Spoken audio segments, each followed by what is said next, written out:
What is going on, everybody? D. Illa here. The New York Giants get the victory against the Chicago Bears in week number 4, 20-12. We are victorious once again. I'm happy about it. Still worried about it. On the fence about all these wins that we're compiling up as the season goes on. This team really reminds me of the 2000 Baltimore Ravens without the defense. That's what this offense reminds me of. From an offensive standpoint, Daniel Jones is Trent Dilfer.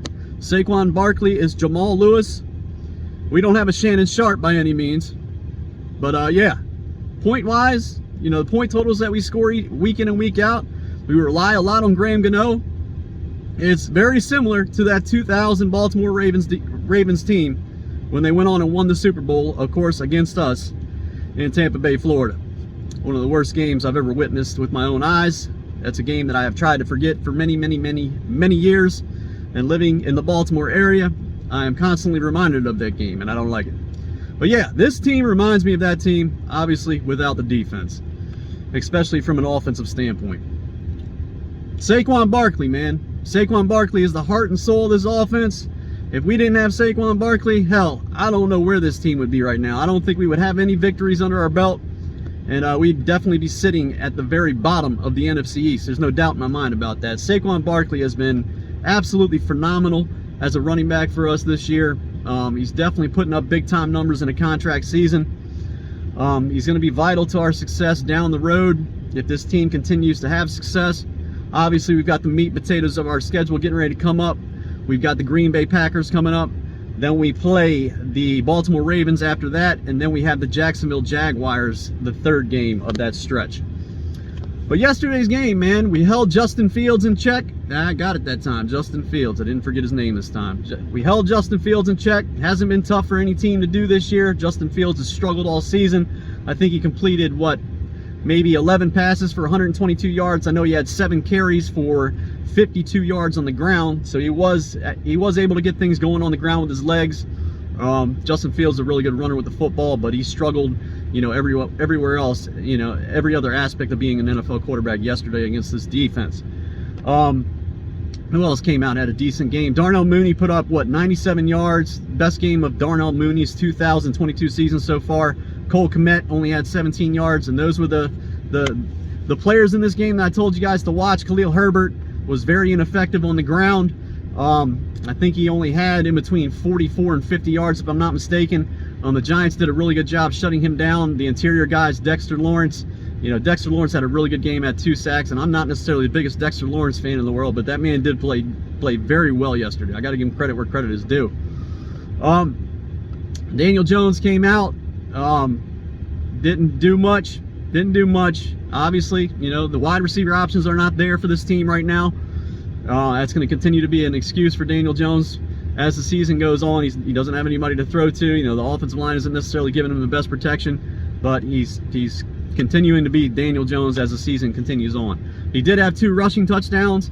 I do believe Daniel Jones is trying his very best out there on the football field. I am not taking any credit as far as that goes away from Daniel Jones. I know he's trying his hardest out there on that field, but I do honestly believe that this team in the future can do much better at the quarterback position. Regardless of all the different aspects that are going on around Daniel Jones, I do believe this team can do much better at the quarterback position, and hopefully we do in the future, and hopefully we're able to draft a quarterback in that draft next season. But as these wins continue to pile up as the season goes on, we get pushed back further and further into the 2023 draft, and it continues to make it more and more difficult for us to get our quarterback. Something I will continue to stress as the season goes on. I have been stressing it in the preseason before the season even began, and I remember a lot of people out here were talking about, well, if this team has a bad record, but this team has a good record, then Daniel Jones is going to be having, he's going to be putting up good numbers, this, that, and the other.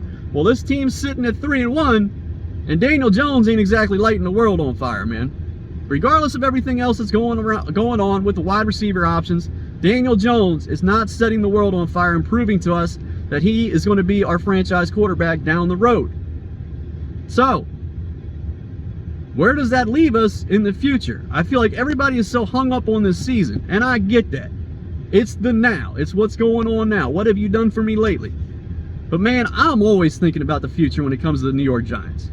That doesn't make me less of a fan just because I think that way. Just because I do not want this team to go through another decade of horrible football like they have. And that's why I'm just on the fence about this team compiling these wins. I just don't see the point in it in the long road. I just don't see any point in it because I don't see this team going anywhere. I just want this team to put themselves in the best position to have a successful stretch for the next decade. I mean, that's really all I'm really worried about. This season, what they're doing right now, it's great and all, but like I said, man, in the back of my mind, I know we're just kicking ourselves in the ass. That's all we're doing. But we got the win against Chicago. We go up against the Green Bay Packers next week in London. I watched the entire Green Bay Packers game against the New England Patriots. New England, Bailey Zappi, I think that's his name, Bailey Zappi had to come in. Brian Hoyer got hurt in the first quarter, so New England had to resort to their third string quarterback. Zappi came in and threw for, I think, 99 yards, if I'm not mistaken. Really wasn't very productive against that Packers defense, I mean, which is expected with third string quarterback. Yeah, Green Bay pretty much shut them down. New England was very productive in the run game. Damian Harris, I believe he had like 80 yards. Ramondre Stevenson had like 50 or 60 yards himself. So they put up about, around 130 when it comes to rushing yards against the Green Bay Packers. So they were productive in the run game. And I mean, that's something that we're definitely going to have to come out there and do at a very high rate against the Green Bay Packers. We're going to have to be successful against them if we're going to come out and beat the Packers. Aaron Rodgers, he struggled mightily throughout that game, man. He threw a lot of errant passes in that game. Now, you can contribute that to Bill Belichick and his defensive game plans. You know he's always going to have a fairly strong defense, even though they haven't been as good this season as they have been in the past. But, Belichick's going to find ways to slow down an offense. And he definitely put Aaron Rodgers in some difficult situations in that game yesterday. And you can see, as the game went on, Rodgers did struggle here and there. Allen Lazard came out, had a good game. We're going to have to watch out for him in that game in London. He had over 100 yards. He's starting to come to life. Romeo Doubs had I think Romeo Doubs had like 44 yards. He had Rodgers put a ball right on the money in the end zone to Romeo Doubs, and Romeo Doubs, he caught it, and then as he was going to the ground, the ball came loose. So you don't know if Aaron Rodgers is going to hold that against Romeo Doubs. You know how he is when it comes to his wide receivers. If you drop a ball and he puts it right on you, hell, you might not see another target for the next 2 to 3 games. But yeah, like I said, we got the meat and potatoes of our schedule coming up.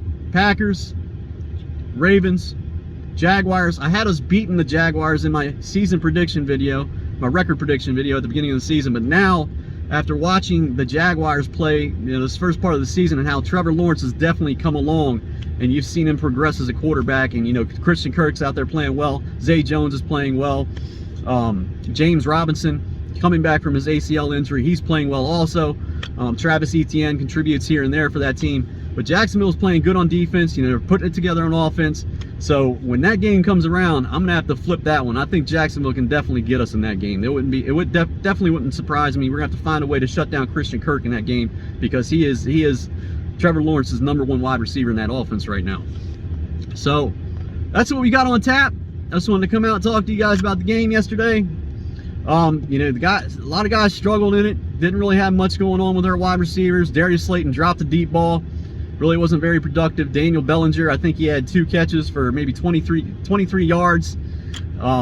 Richie James really didn't contribute much. It's just offensively, it's pretty stagnant, man. Outside of Daniel Jones and his 60 yards and 2 rushing touchdowns, we're not getting anything going as far as throwing the ball down the field. And it is very, very troubling for this offense. Kadarius Toney, Wan'Dale Robinson, will they be back next week? Who knows? It's like at this point, yeah, who knows, man, with those guys? Who knows? It's very, very frustrating. Very frustrating. But that's it for the video, you guys. I hope you enjoyed it.